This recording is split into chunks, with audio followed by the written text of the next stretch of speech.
Hello, and thank you for tuning in to the Fi Mastery Podcast, where our focus is on providing tools, resources, and insights that empower driven individuals to secure their own path to financial independence. My name is Peter Donisanu, and today we're going to talk about the quest for a perfect credit score. Now, for many financially disciplined individuals out there, seeing that 850 score on their credit report is a sign of high financial achievement. And while there's no doubt that having a high credit score is a good thing, the fact is that around only 1% of Americans currently have a score that high. Even so, regardless of where you're at in your credit journey, there's always something you can do to improve your credit score. That's why in today's episode, we'll discuss what you should look for when reviewing your credit report, ways to deal with errors or suspicious activity, how to optimize your score, and why it's essential to frequently check in on your credit journey. Now, while hitting a 850 score on your credit report may not be a priority for you, following along with some of these steps should give you more confidence in your overall credit journey. So with that, let's dive into today's podcast.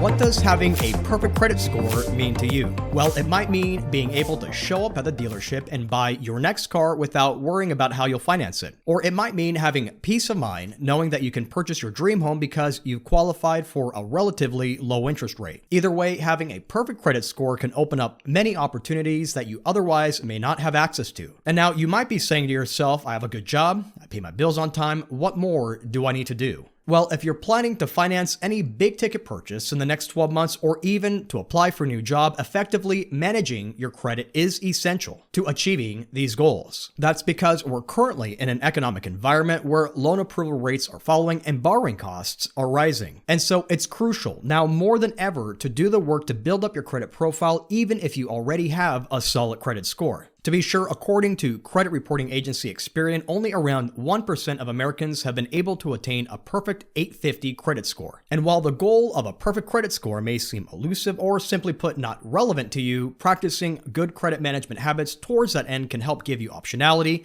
access to better financial opportunities, and potentially save you thousands of dollars in borrowing costs in this challenging credit environment. So how do you go about maximizing your credit score in this uncertain economic environment? Well, what you should do is focus on the basics. And while you may already be proficient in many of the credit management basics, taking a few moments to check your credit report to review your account profile, account summary, and payment history for potential errors can help you maximize your purchasing ability and avoid unnecessary costs in a rising rate environment. Now, with a perfect credit score seemingly so elusive to so many, the big question here is, what does having a solid credit score mean to you? Well, for Craig, a talented tech professional, it meant being able to use his high earnings to secure his dream of buying a new home. You see, Craig's impressive skills earned him a handsome salary, and the world seemed to be his oyster. Now, despite his financial success, Craig had always felt this nagging uneasiness about his credit and could never quite shake the feeling that he wasn't in complete control of his financial destiny because he didn't understand his credit report or how items in it affected his score. Then one day, while browsing through his bank account, Craig stumbled upon an advertisement for a free credit report. Now, intrigued, he decided to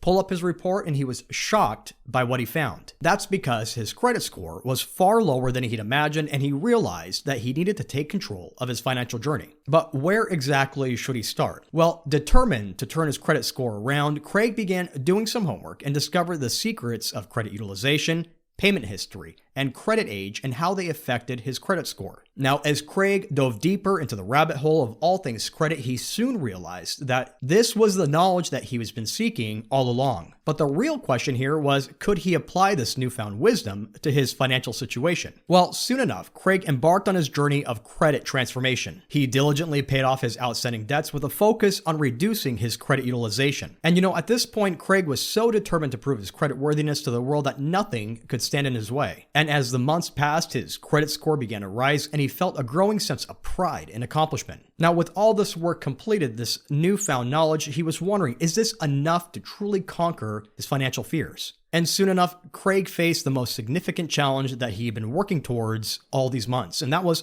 purchasing a home. And now, as he began the mortgage application process, he couldn't help but worry that his past credit mistakes would somehow come up to haunt him or prevent him from purchasing this home. After all, despite all this progress, could he truly overcome the shadows of his financial past? But when the results of the mortgage application came in, Craig was overjoyed. That's because his diligent efforts to understand and improve his credit score had paid off, and he was soon approved for a mortgage with a favorable interest rate. And it was in that moment that Craig truly understood the value of his journey. In fact, as Craig settled into his new home, he couldn't help but reflect on his incredible transformation. He was no longer just the high-earning tech professional who felt powerless over his financial destiny. He was now a financially savvy individual, unafraid to confront the challenges of the credit world. Indeed, what Craig's story tells us is that while it may seem like our current routines are enabling us to do the right things to manage our credit, what really counts is what's on your credit report. To be sure, the act of simply reviewing your credit report and understanding the factors driving your credit score is one of the most commonly overlooked factors when it comes to optimizing your credit score. So what do you need to do to level up your credit score and set yourself up for borrowing success? Well, according to John Olsheimer, the author of The Smart Consumer's Guide to Good Credit, there are several steps you should take to get a better understanding of your credit score and ultimately what you should do to improve it. Now, the first step to better understanding your credit profile is to obtain a copy of your credit report from each of the 3 major credit bureaus. Now, a common mistake that many individuals make is just pulling one copy of their credit report. And so why is this a mistake? Well, Olsheimer recommends obtaining reports from all 3 major credit reporting agencies, including Experian, Equifax, and TransUnion, instead of just one, because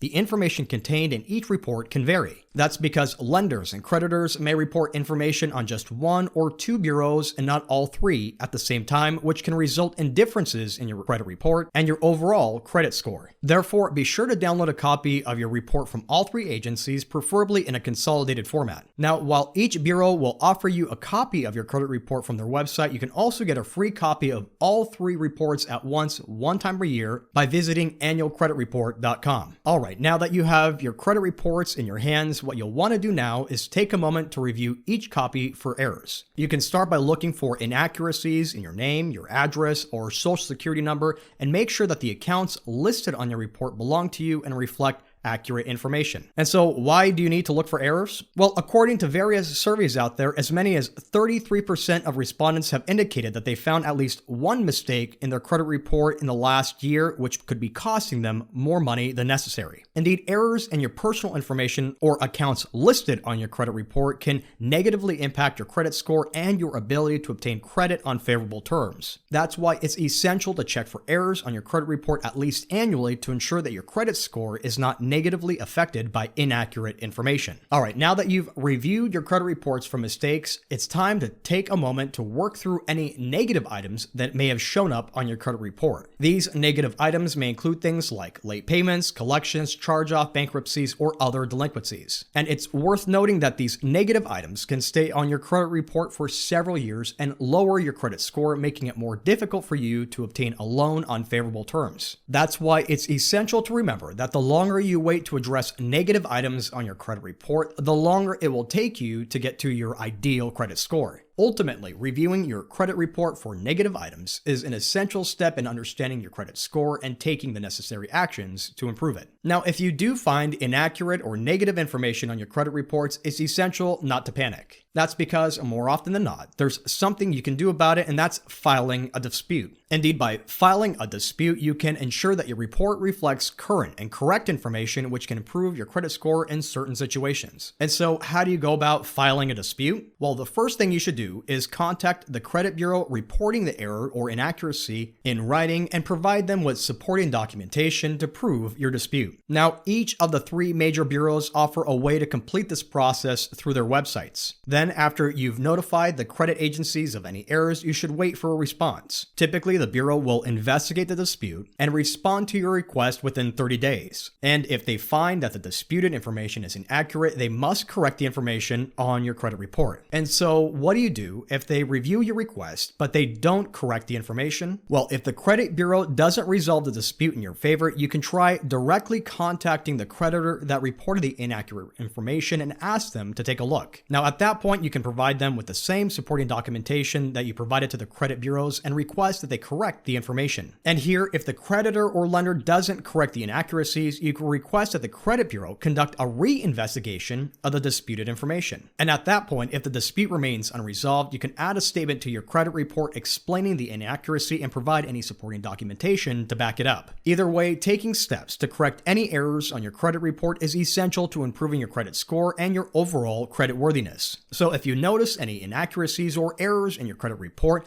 don't hesitate to dispute them with the credit bureau and the lender involved. Now, if you do find adverse items on your credit report and know that they're not items that you can dispute, then it's time to bite the bullet and do the work to address them. Indeed, one way to deal with the old debts that show up as negative items on your credit report is by negotiating to settle your debt or by paying them off entirely. Now, depending on your situation, this approach may involve dealing with an old creditor, a court settlement for a judgment, or an old utility bill that was just forgotten. And so, how should you approach this task? Well, according to John Olsheimer, you should first reach out to the creditor or debt collector and work out a payment plan or settlement that you can afford. In this case, you can offer to pay off the debt in full or suggest a settle amount that's a little bit lower than the total amount that you actually owe. And if the creditor agrees to your offer, be sure there's a written agreement in place and that you're keeping track of all the payments that you make. Now, once you've paid off or settled the debt, the creditor should report the updated information to the credit bureaus, which can help improve your overall credit score. And at this point, it's crucial to remember that paying off old debts won't necessarily remove them from your credit report entirely, but their impact on your credit score will lessen over time as the account ages and eventually falls off your report. To be sure, negotiating to pay off old debts can be a helpful strategy for improving your credit score when you have a negative item on it that can't be removed. And remember to be proactive when you do find negative items, negotiate with your creditors for a lower payment when you can, and always keep records of all payments made towards the debt. Alright, so now that you've reviewed all three of your credit reports for inaccuracies, what else can you do if you already have a solid credit profile and are looking for ways to optimize your credit score? Well, according to the credit experts, the factors that truly affect your score include the age of your accounts, credit utilization, types of accounts, recent credit inquiries, and your payment history. Let's start off by taking a look at the age of your credit accounts. Now, a common mistake that many financially prudent individuals make after reviewing their credit report is closing out those accounts that they haven't used in a while. Now, this approach could make sense if you're trying to simplify your financial household like we discussed in previous reports, but closing out the wrong accounts could materially affect your credit score. And how is this possible? Well, that's because having a more extended credit history indicates that you have experience managing credit and are a responsible borrower, which makes you appear more trustworthy to lenders and creditors. Indeed, your credit score considers the length of your credit history, which makes up around 15% of your overall credit score. Now, for many of us, this credit history is often based on that first credit card that you opened in college that may no longer seem relevant to your life situation. But whatever you do, don't allow that account to be closed because it could negatively affect your credit score. Indeed, in this challenging credit environment, it's crucial to review your credit report, identify the accounts with a long positive credit history, and ensure that you avoid allowing them to be closed for inactivity. So does this mean that you have to start relying on credit cards again? Well, not necessarily. In most cases, you can keep your credit accounts current by making a small $50 purchase and then immediately paying it off at the end of the month. And what happens if your oldest account gets closed out? Well, closing out an aged account can lower the average age of your overall credit, which can negatively impact your credit score. So from this perspective, it's essential to keep your oldest credit accounts open and active as long as it financially makes sense. Now, let's talk about credit utilization. And what is credit utilization? Well, credit utilization is the amount of money you owe on your credit cards compared to the total amount of credit that's available to you. For example, if you have a credit card with a $30,000 limit and you owe $15,000 on it, your credit utilization ratio is 50%. And so why does this matter? Well, your credit utilization ratio is a big factor in your overall credit score. You see, when you use too much of your available credit, it can make you look like you're not great at managing your money. That's why keeping your credit utilization ratio around 30% is ideal for maintaining a solid credit profile. Indeed, if you consistently use a high percentage of your available credit, it can make it seem like you're relying too much on your debt to fund your lifestyle, which can make lenders and creditors worried about giving you more money in the future. So then, as you review your credit report, be sure to review your credit utilization and remember to keep it low, ideally around 30%,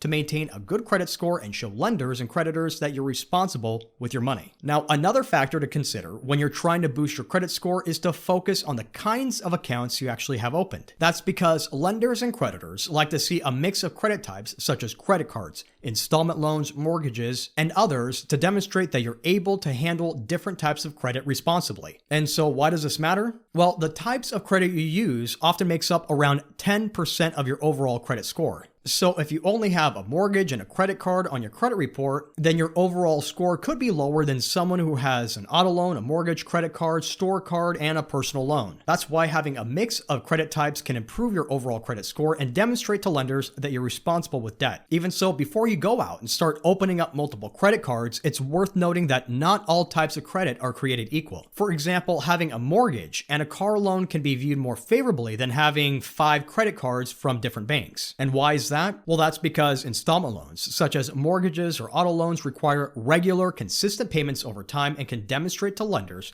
that you can manage long-term debt. So then as you look through your credit report, be sure to have a mix of various account types. Either way, it's crucial to keep in mind that different types of credit are viewed differently by creditors, and having too much of any one type of debt can be a negative influencer on your overall credit report. Now, while it might be tempting to open up a bunch of new accounts as a way to diversify your credit profile, there are a few things you should consider before doing so. Indeed, Lynette Calafi-Cox, the author of the book Perfect Credit, notes that credit inquiries can impact your credit report, so it's essential to be mindful of how often you apply for a new loan or new credit card. That's because when you apply for credit, the lender will check your credit report, which is called a hard inquiry. And too many hard inquiries in a short period of time can negatively impact your overall credit score. So then what approach can you take to prudently apply for credit? Well, when you apply for credit, it's vital to be strategic and only apply for credit when you need it. Remember, each hard inquiry can lower your credit score by a few points, so it's best to space out your credit applications over time. Additionally, if you're shopping around for a loan or a mortgage, multiple inquiries from different lenders within a short period of time will only count as a single inquiry as long as they're made within a certain time frame. Now, when it comes to credit inquiries, there's something called a soft inquiry, which doesn't impact your credit score. And soft inquiries are typically made when you check your own credit score or when a lender checks your credit profile for promotional purposes,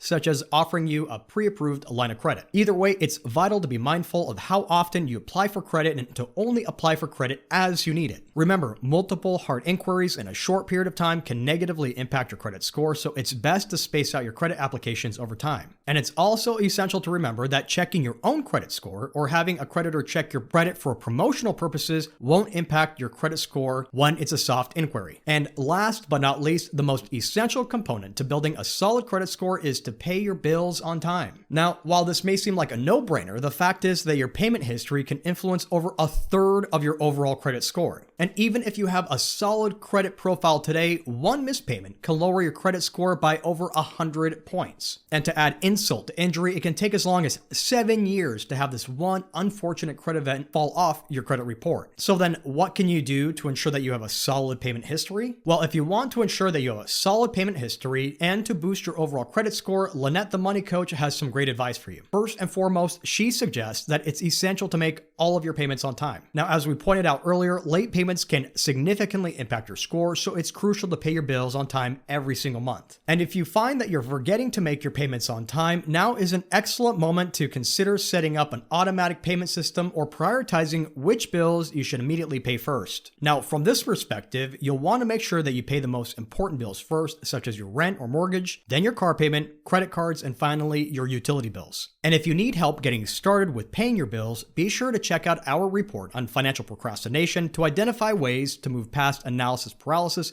and payment indecision. Now, if you're going to be late on a payment, it's essential to communicate with your creditor as soon as possible. That's because you may be able to negotiate a payment plan or change your due date that works better for your overall financial situation. And one thing that you definitely want to avoid is skipping payments altogether. That's because skipping payments can be one of the worst things you could do for your credit score. Even if you can only make a partial payment, it's better to do so than to skip the payment altogether. And by following these tips from Lynette, you can ensure that you're on the right track to achieving a solid payment history and on your way to an ideal credit score. Now, the last thing we'll discuss when it comes to your journey towards a perfect credit score is doing the work of actually monitoring your credit report. Now, while it's essential to pull all 3 of your credit reports at least annually, tracking your progress should be a quarterly or even a monthly endeavor. And why is that? Well, frequently staying on top of what's going on with your credit profile can help provide you with feedback on the progress that you're making and help you quickly get ahead of any issues that may periodically arise. For example, if you're working to pay down your debt, checking your credit report can help you confirm that information is being accurately reported and show you how lower debt utilization can positively affect your overall credit score. What's more, experts recommend that it could be a good idea to review your credit report more frequently, especially if you're planning on applying for a loan or making a big purchase in the near future. Indeed, the Money Coach suggests that it's a common best practice to check your credit report several months before applying for a loan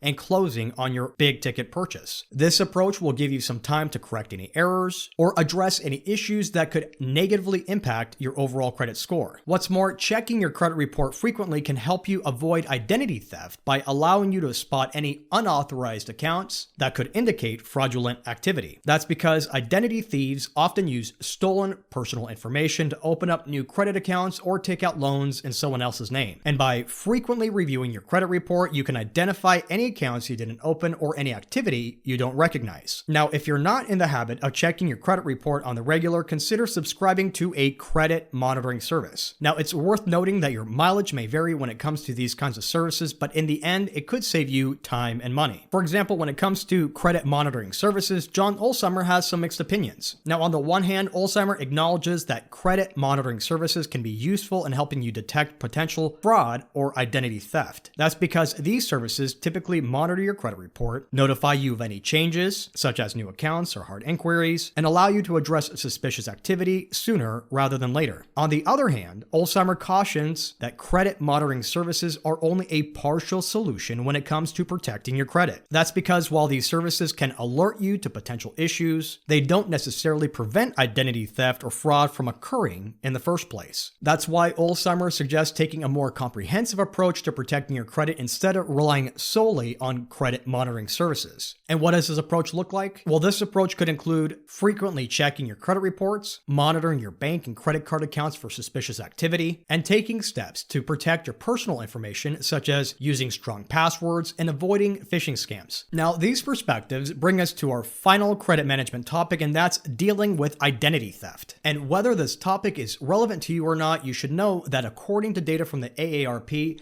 there were 42 million people affected by identity theft in 2021, and those victims lost $52 billion.